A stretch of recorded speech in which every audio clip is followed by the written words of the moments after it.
This will be a short instructional video on the MK6 manufactured by OPTIX Bulgaria. The MK6 is a red dot aiming device especially designed for military and law enforcement application.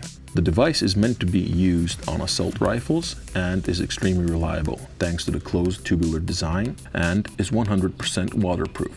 The MK6 offers 10 red dot illumination modes and is compatible with night vision devices.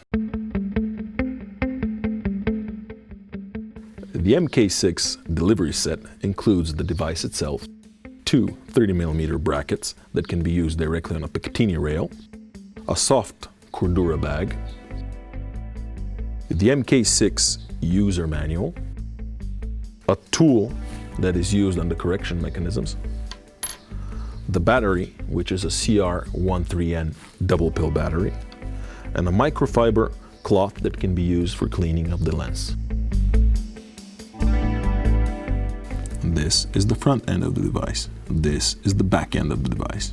These two are the 30mm mounting brackets to be used to mount the device on a Picatinny rail. On top you have the elevation correcting mechanism. On the side, the windage correcting mechanism. This is the cap for the battery compartment.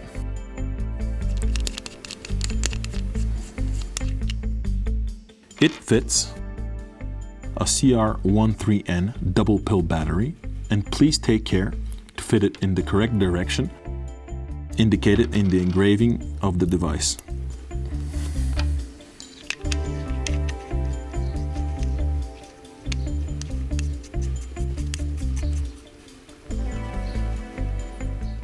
To move on this side, now we have the on-off switch. The device is on. The first 3 stages are invisible to the naked eye and are compatible with night vision devices.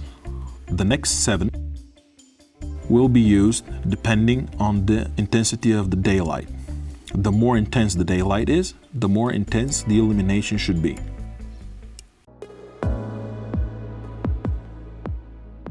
When fitting the MK6 on a Picatinny rail, you need to take care for the following things. First, unscrew wide enough the O-rings to mount them correctly on the Picatinny rail. Then you need to take care that it is in the correct position between the 2 ridges of the Picatinny. When you're sure that the position is correct, you start screwing and tightening down the nuts. You can use a coin for additional support to tighten them strongly and firmly to the Picatinny rail. With this, after you confirm that everything is tight and is fixed okay, we can say that the device is mounted on the assault rifle.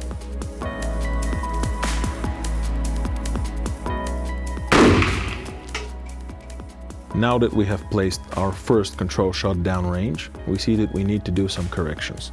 This will be done via the correcting mechanisms mounted on top and on the right of the device. Let us look a little bit more in detail of those both turrets.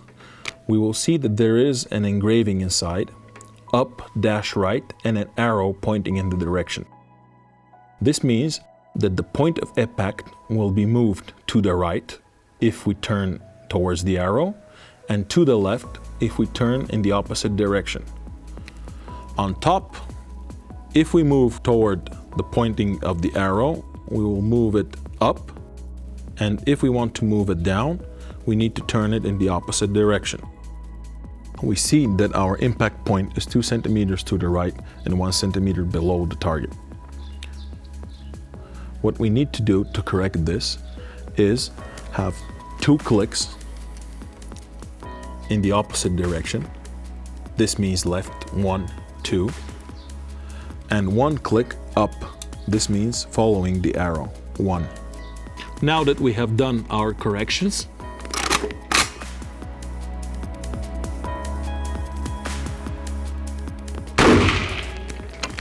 when zeroing in your rifle, you need to remember that 1 click equals to 1 centimeter at 100 meters. If your first impact point or your control shot is not on target at all, you should move the target closer 50 or 30 meters is required.